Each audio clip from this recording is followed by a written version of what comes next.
Hello friends, so here we are continuing with our earlier session on idioms and phrases.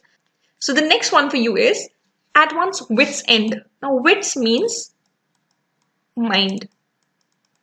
So when something is at the end of your mind, you don't understand it. So you get perplexed. So it means to get perplexed. Mohan was at his wit's end to find that he had been cheated. Now, anybody would be, right? The next one is as fit as a fiddle.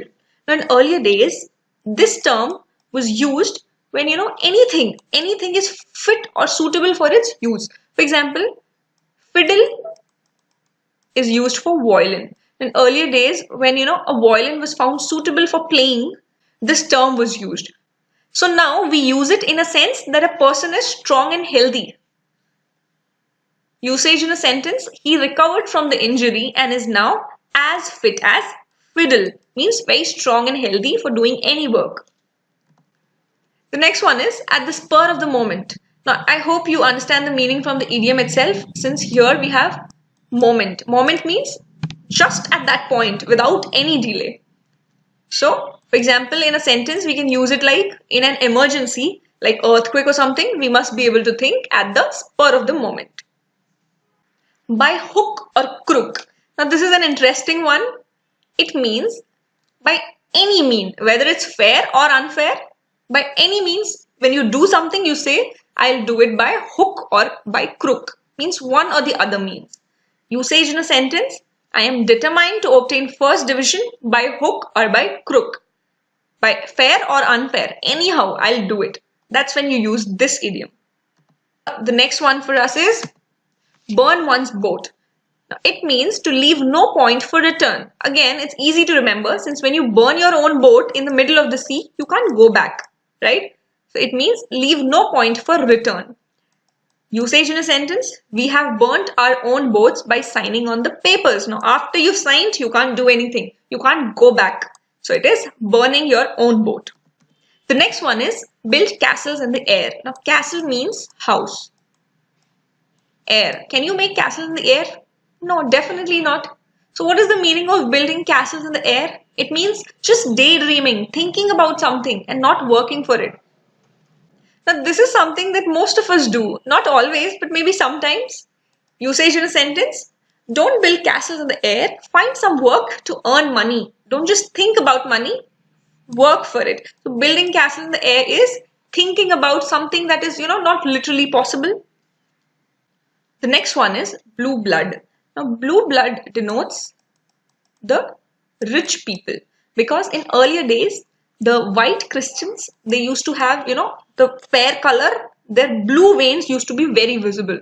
So, from there, this term came and it means aristocratic blood or the rich's blood. Usage in a sentence, don't waste money like a blue blood, rather save it for future. Blue blood means the rich people, like someone rich.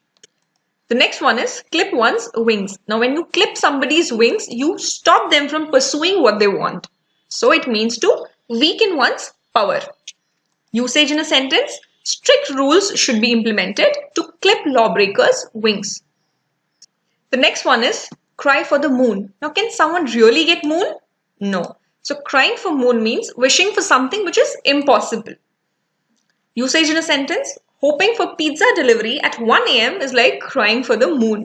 The next one is born with silver spoon. Now, silver spoon denotes rich people here. So, being born with silver spoon means to be born in a rich family. Usage in a sentence, he does not need a job since he is born with a silver spoon. The next one is Dutch courage. Dutch courage is the courage or the bravery that one shows when one is under alcoholic influence. This idiom also alludes to the drinking habits of the Dutch. Usage in a sentence, he needed some Dutch courage before facing the debt collectors. The next one is cutthroat. Cutthroat means tough. Now this is very much used when we talk about today's world. That is, we say there is cutthroat competition in today's world. That means very tough.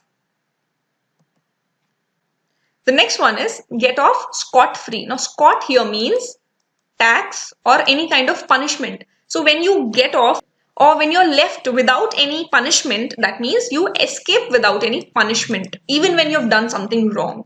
So usage in a sentence, the criminal got off scot-free in spite of the crime. The next one is fight shy of. Now when you're shy of something, you try to avoid it. So fighting shy of means to avoid something. Usage in a sentence, children usually fight shy of dentist. Now, we all have something or the other that we fight shy of. Moving on to the next one, we have Good Samaritan. Now, Good Samaritan is a person who helps strangers without any personal motives. Now, this idiom originates from a story that an old man was beaten, left half dead on the side of the road. Many people came by and ignored him. But then a good person came and helped him. Now, this person was from the Samaritan ethnicity. And thus from there, this idiom originated. A good Samaritan. Usage in a sentence, we were in huge debts and almost broke, but a good Samaritan came and helped us. Next one is, let the green grass grow under the feet. Now, green grass, to grow it, it'll take time. So that means to delay in doing something is when we say that you are letting the green grass grow under your feet. Usage, for example, don't let the green grass grow under the feet and fill the application form today. That means don't delay in things. So letting the green grass grow under means delaying things. Now this is a very commonly used idiom out of the world. When we find something very amusing and something that we've never heard of, we say it is out of the world. Your idea is out of the world. Like एक idea जो बदल दे आपकी जिंदगी would be called out of the world. The next one is cut the Gordian knot. When you cut a knot, you basically solve your problems. So cutting the Gordian knot means to remove difficulties. Usage in a sentence, work hard for the exam and cut the Gordian knot of your life. Now I wish I could cut all my Gordian knots. This is an easy one, a cakewalk. So something that can be achieved easily is said to be a cakewalk. Now this idiom is a cakewalk for you because this is an easy one. So something that is easy is said to be a cakewalk. Now there are certain things in life which are cakewalk for some but very, very difficult for others. Usage in a sentence, mathematics paper was a cakewalk for me after you taught me the math lessons. Mathematics is never a cakewalk for me, by the way. The next one is giving a piece of one's mind. Now when you're very, very annoyed and angry with somebody, you want to give them a piece of your mind. That means to speak sharply or to reprimand them. You want to shout on them and show your anger. That is called giving a piece of one's mind. I had to give her a piece of my mind for spreading rumors about me. So let us look at the next one, the alpha and omega. Now in Greek, the alphabets are as alpha, beta, gamma, and end we have omega. So it starts with alpha, ends with omega. So the alpha and omega means the beginning and the end. Usage in a sentence, he is the alpha and omega of all the problems. Means he is the starting and the end of all the problems. Next one is hard and fast. Now this is very commonly heard. In schools we say there is no hard and fast rule that you have to come in civil uniform on Saturdays. So that means very fixed or rigid. Usage in a sentence, there is no hard and fast rule that you have to come in sari. The next one is second thought. Now when you think about something or think about an idea or a problem and reconsider it second time, it is said that you are giving it a second thought. So reconsidering the real idea or the real purpose is said to be giving it a second thought. Usage in a sentence, I gave a second thought to her advice and finally decided to go on with it. So you must always give second thought to everything and make decisions prudently. Coming to the next one, follow one's nose. Now this is interesting. When you follow your nose, you go straight. So following one's nose means to go straight ahead. Usage in a sentence, where is Mr. Sharma's house? Just follow your nose from here and you reach straight in front of his house after 1 kilometer. So following your nose means walking or going straight. The next one that we have is shed crocodile tears. Now crocodiles were once said to weep after eating their victims.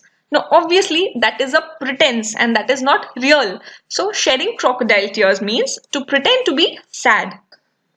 Usage in a sentence: she shed crocodile's tears over the expulsion of her rival Sita. Now, obviously, she was not really sad, but she was just pretending to be. So, that means shedding crocodile tears. Thank you. If you like the video, please hit the like button, comment, and share it with your friends. Also, don't forget to subscribe for all our future videos.